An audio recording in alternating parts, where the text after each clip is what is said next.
Og den største tysker hopper på den mindste svensker. Som plejer det også at foregå i skolegården. Og vi har en tysker i sandet.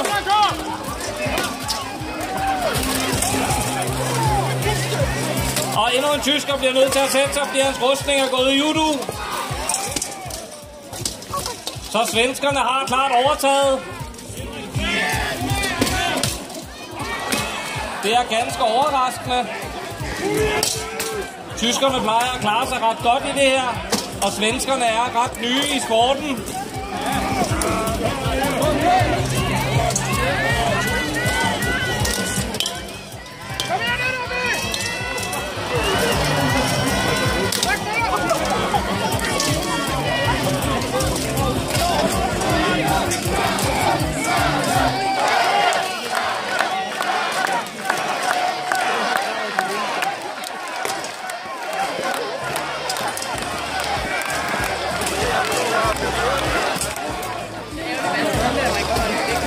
Det lader til, at de sidste tyskere, der står, er meget stedige.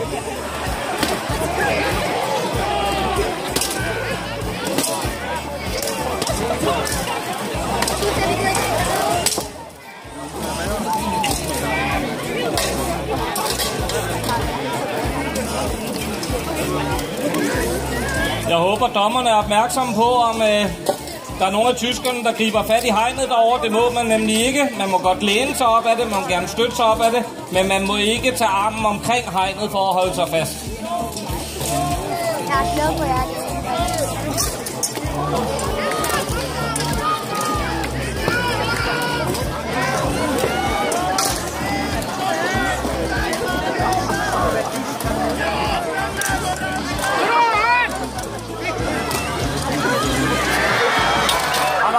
Desværre så det ud som om, at tyskeren gik med ned.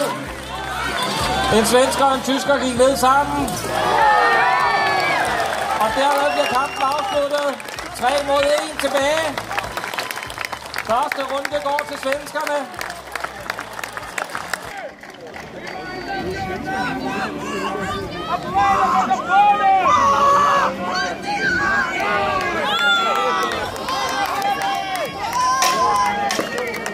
Og kampen bliver sat i gang igen. Overdommeren mindede lige kæmperne om, at man må altså ikke gribe fat med hånden omkring modstanderens våben.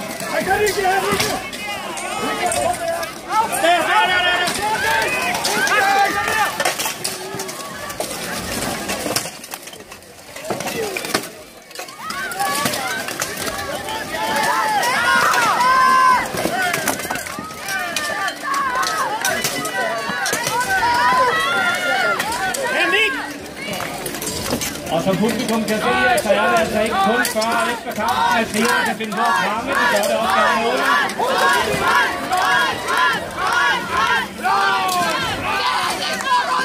Og en fra hvert hold har lagt for noget sammen.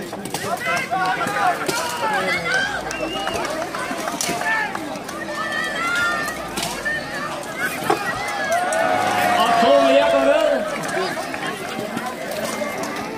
Umiddelbart står I stadigvæk lige. Selvom der er en svensker, ser ud som om man er lige præcis hænger og svæver over. Og nu gik han ned. Så tyskerne har det overtaget 3 mod 2.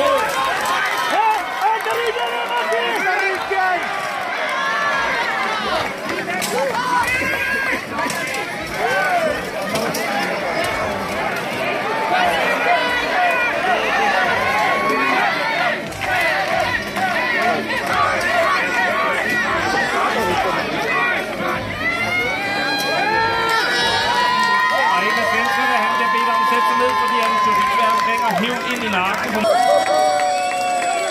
Vi skal have en afgørende runde, den bliver skudt i gang nu.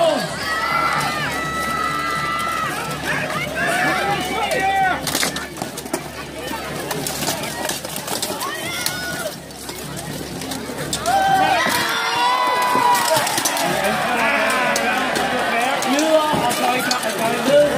Hvis man glider, så er man altså også nede.